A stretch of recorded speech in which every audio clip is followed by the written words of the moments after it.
Kasus ujaran kebencian Habib Bahar di Jabar periksa 34 saksi.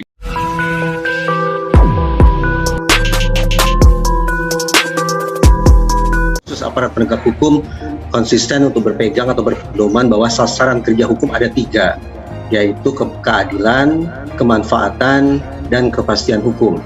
Dengan kata lain, adanya olok-olok, bully, caci maki, dan segala macam ya kita kesampingkan. Nah, saya pribadi melihat masalah ini dari 2 sisi. Pertama, dari sisi mikro, yaitu terkait dengan sosok Habib Bahar bin Smith-nya sendiri.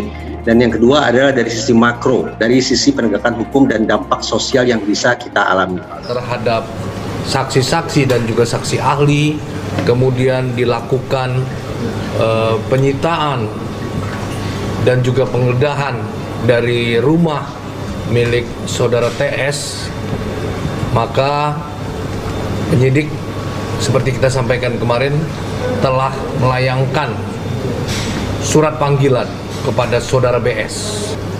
Surat panggilan sudah diterima dan saudara BS akan diperiksa. Kita tunggu hasil pemeriksaan dari penyidik selanjutnya bagaimana. Pemeriksaan dilakukan di Polda Jawa Barat.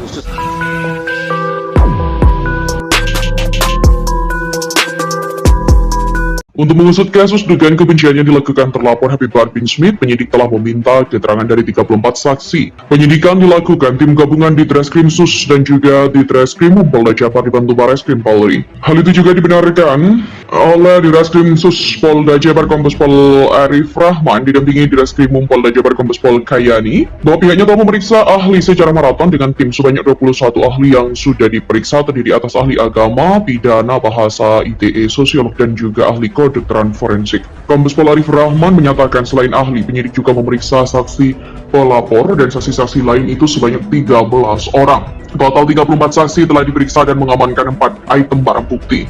Selain itu, kata di Reskrim Sus Polda Jabar, penyidik melakukan penyitaan dan penggeledahan rumah. Hasilnya penyidik mengamankan 1 unit handphone, 1 unit laptop, 1 akun channel YouTube atas nama TR, 1 akun email. Rencana tindak lanjut adalah tentunya secara simultan.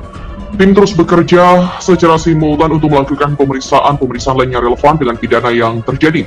Semua proses itu, kata Kombes Pol Arif Rahman, merupakan penyidikan atas laporan terkait dengan penyebaran informasi yang ditujukan untuk menimbulkan kebencian dan atau permusuhan sebagaimana diatur dalam pasal 28 ayat 2 junto pasal 45A Undang-Undang ITE dan atau pasal 15 Undang-Undang RI nomor 1 tahun 1946 tentang peraturan hukum pidana. Perlu disampaikan, kronologi berawal dari ceramah Bahar bin Smith di Marga Asih, Kabupaten Bandung. Ceramah itu kemudian diupload ke dalam satu akun YouTube. Video itu disebarkan, ditransmisikan sehingga viral di medsos. Diberitakan sebelumnya, Ikhwan Tuan Kota, kuasa hukum Habib Bahar, menyatakan kliennya akan memenuhi panggilan Polda Jabar untuk diperiksa sebagai saksi. Habib Bahar taat hukum, ujarnya. Disinggung kasus yang menjerat Habib Bahar apakah terkait ujaran kebencian kepada Kasat Jenderal Dudung Abdurrahman atau bukan, Ikhwan Tuan Kota mengaku belum tahu. Ikhwan Tuan Kota menuturkan hanya berselang beberapa hari setelah menerima SPDP, Habib Bahar langsung diminta datang ke Polda Jabar. Bahar Smith memenuhi panggilan dari Polda Jabar, di mana Polda Jabar menaikkan status penyidikan atas kasus ujaran kebencian yang dilakukan Bahar Smith. Polisi menyebut kasus ini berkaitan dengan ketertarikan Bahar dalam sebuah acara di Bandung. Setelah diperiksa hampir 11 jam, Polda Jabar menetapkan Bahar sebagai tersangka. Pada penyidikan dan pemeriksaan, penyidik mendapatkan 2 alat bukti yang sah serta barang bukti yang didukung sehingga penyidikan meningkat status hukum BS menjadi tersangka. Kata Direktur Reserse Kriminal Khusus Polda Jabar Kombes Arif Rahman. Arif mengatakan penetapan tersangka ini sudah sesuai dengan 2 alat bukti yang dikantongi penyidik. Untuk kepentingan penyidikan, Bahar langsung ditahan. Kabar yang sangat membahagiakan, Bahar memang pantas ya mendapatkannya. Dilihat dari kelakuannya, setelah keluar dari penjara, memang Bahar berhak atas apa yang menimpanya saat ini. Mungkin saja dia memang ingin merasakan kembali kehidupan di penjara. Makanya dia berulah lagi. Bukan hanya Bahar Smith saja, pengunggah video ceramah di YouTube juga ditetapkan sebagai dugaan. Selain sebagai pengunggah video, ia juga sebagai pemilik akun YouTube itu.